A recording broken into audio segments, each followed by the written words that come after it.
ချင်းစတန်ကုမ္ပဏီနာမချုပ်ဆိုပါတယ်ညီမနာမည်ကတော့60ပါညီမဒီနေ့ပြပြပေးခြင်းတဲ့အကြောင်းအရာလေးကတော့အိတ်စဲမှာပေါ့နော် HM formula အသုံးပြုနည်းလေးကိုမျှဝေပေးမှာဖြစ်ပါတယ်ရှင်အဲ့ဒါငါကြတော့အဓိကပါလဲဆိုရင်စမတို့ကအရှင်နေအားလုံးကိုစစ်လိုက်တဲ့ connection အကောင်လုံးမှန်တယ်ဆိုမှ true လို့ result ထွက်ပြီးတော့စစ်လိုက်တဲ့အရှင်နေထဲမှာတစ်ခုမှားတာနဲ့သူက false ဆိုပြီးတော့ result ထွက်မယ်ပေါ့နော်ဆိုတော့တော့ဒီမှာသူပေးထားတဲ့မိကွန်လေးကပါလဲဆိုရင်စမတို့က manager ရာထူးဖြစ်ပြီးတော့လောက်သက်က3နှစ်အထက်ဆိုလို့ရှိရင် bonus ပေးမယ်ဘယ်လောက်လဲဆိုရင်စမတို့က9000မဟုတ်ဘူးဆိုရင်တော့2000ဒီနေရာမှာစမတို့က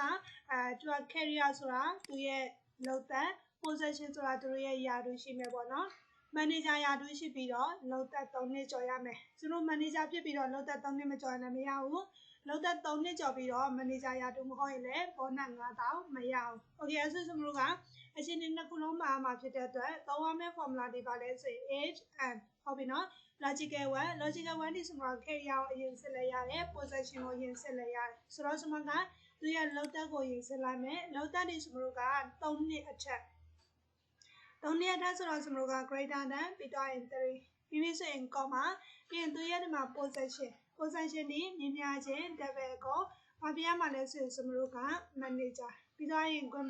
comma လေးထည့်လိုက်မယ်ဒါဆိုရင် value is true တကယ်လို့ဒီအချင်းနှစ်ခုလုံးမှန်ခဲ့တယ်ဆိုရင်တော့ဘယ်လောက်ပေးမှာလဲဆိုရင်စမတို့9000 comma မဟုတ်ခဲ့ဘူးဆိုရင်လည်းစမတို့ဘယ်လောက်ပေးရမှာလဲဆိုရင်2000ပြီးတော့ရင် ထည့်မယ်ပြီးရင်အနာလေးခေါင်းလိုက်မယ်